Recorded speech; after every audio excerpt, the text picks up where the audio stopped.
If this is your first time drafting an RFP, let's keep it simple and let's use the 5 W's: who, what, where, when, and how. So let's start with who.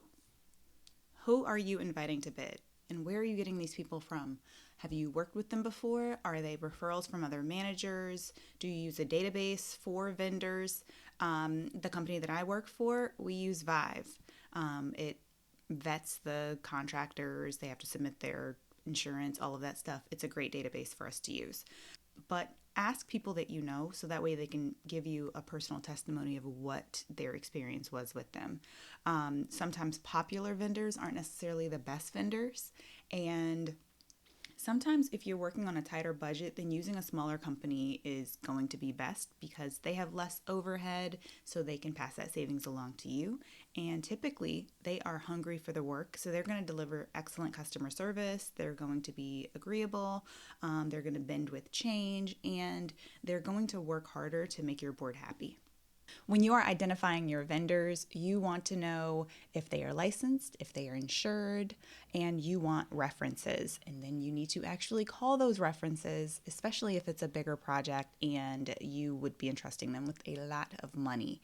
So reach out to other managers, read the reviews online. Okay, so for the what of your project, you're really determining, is this a service-based contract or is this a project-based contract? And when you're thinking of a service-based contract, you're going to think of things that are maintenance, recurring.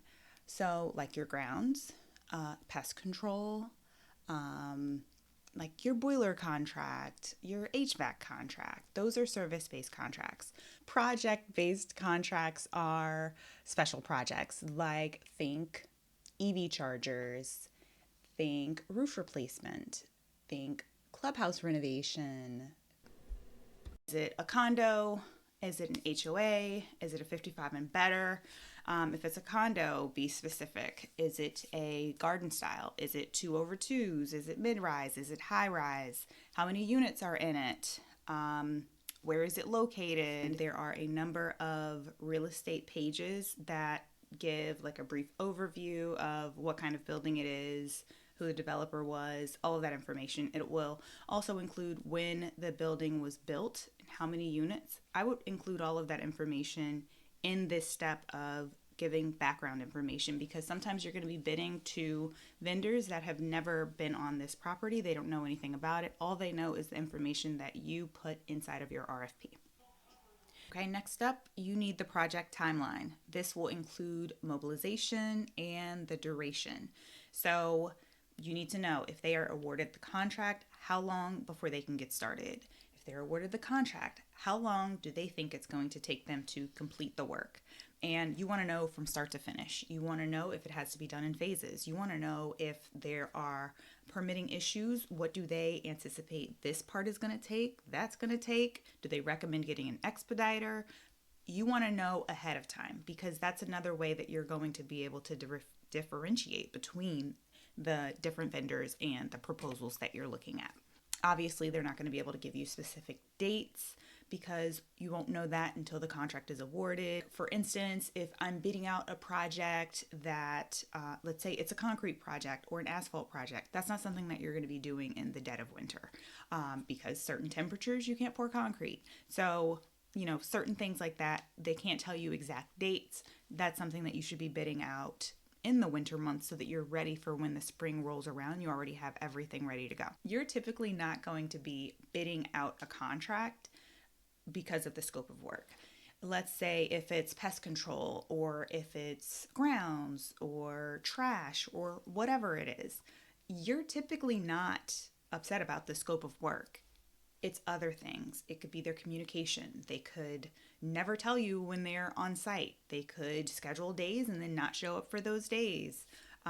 If this is a maintenance contract and you're expecting for them to send you a report of what was done every week and the current vendor isn't doing that, you need to include that. So all of your expectations need to be included in the RFP, and you want to be open and transparent, because if you're not, you're going to be right back doing the same thing next year. Your vendor partners should be getting back to you. You should not be chasing them for information. They should also be making your job as the manager easier.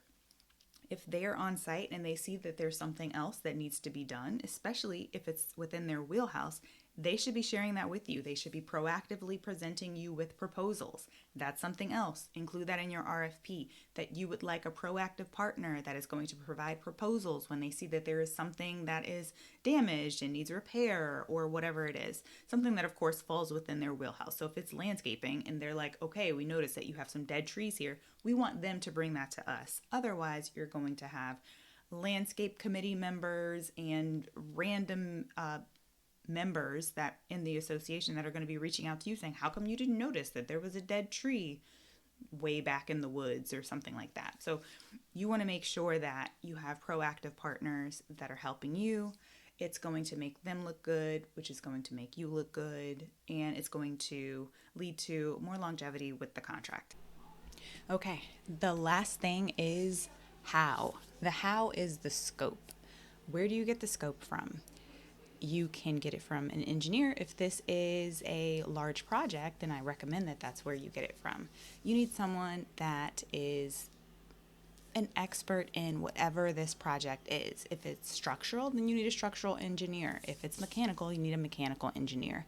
If it's a smaller project, sometimes you can get away with getting a proposal for it and then using that proposal to set the scope of work that you bid out to everyone else.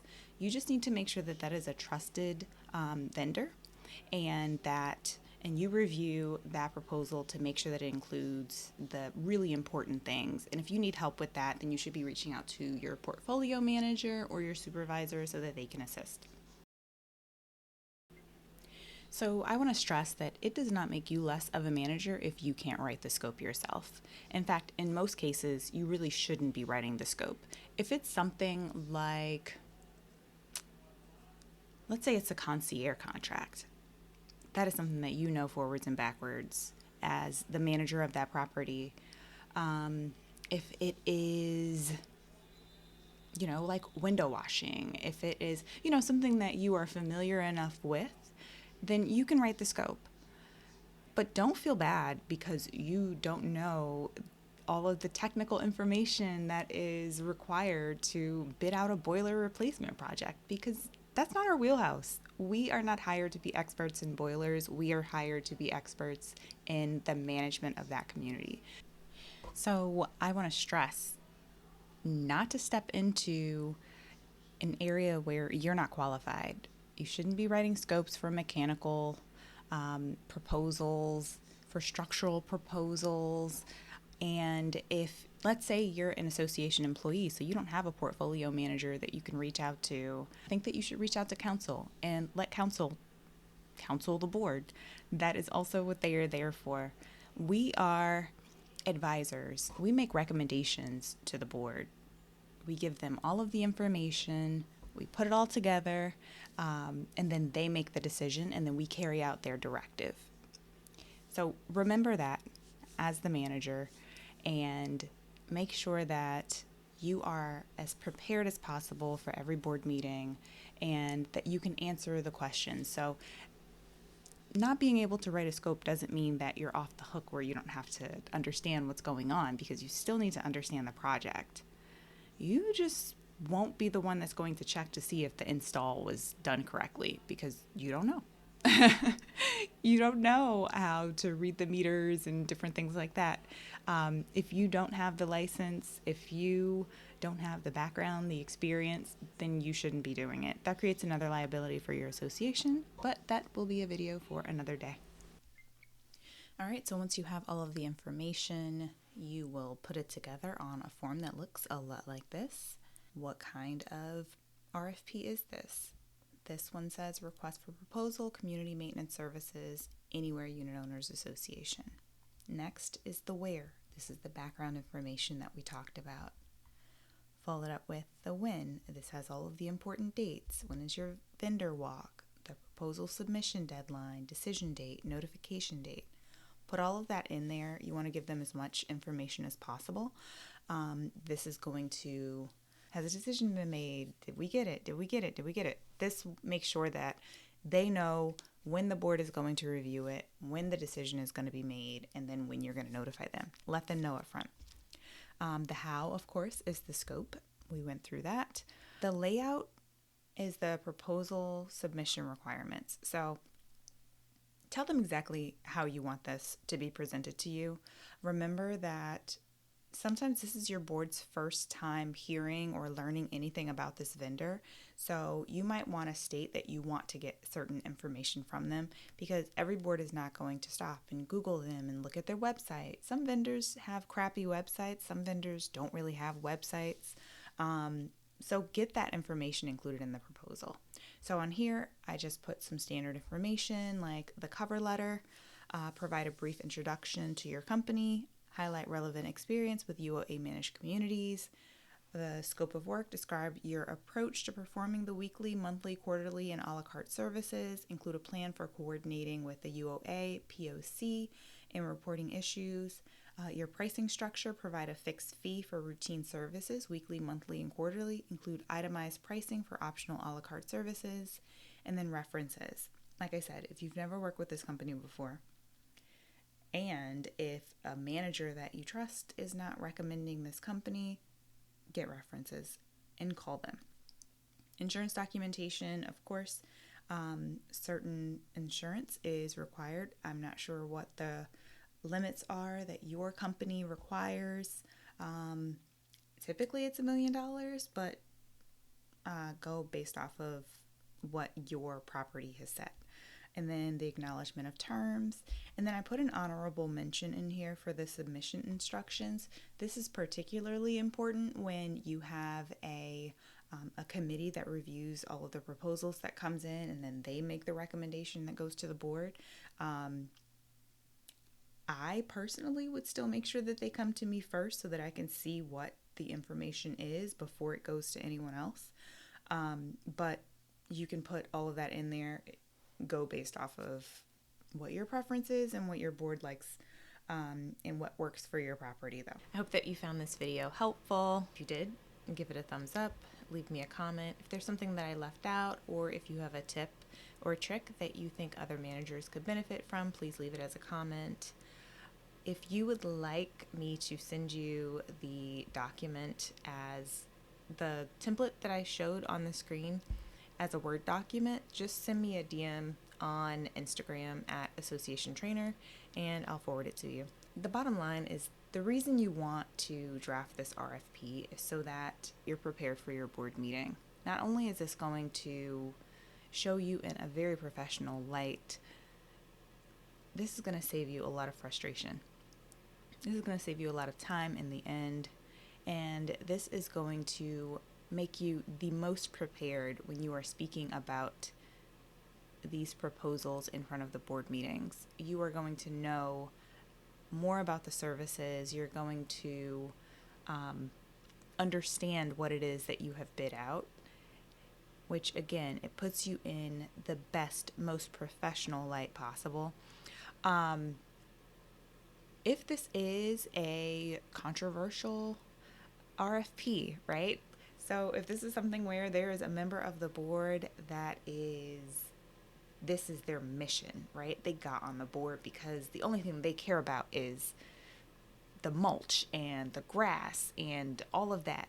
I would put the RFP in the board book, in your management report, and let the board review it and approve it. That way, if they have edits, they can tell you right then, and if they don't, they've already approved it. I would for sure share it with that board member that is like that crazy about that topic or that contract. But get eyes on the RFP, because the bottom line is that you want to get what your expectations are, what the needs of the community are to the vendor, so that way they can provide that in a contract. And that contract is your Bible, because that's what they're going to do. And if they don't do it, you can hold them to it and you have them come back out and stand firm. We can talk more about that in another video as well, about holding contractors accountable. But what I hope that you take away from this is that it is worth the time commitment in the beginning to write this, because it will save you in the end.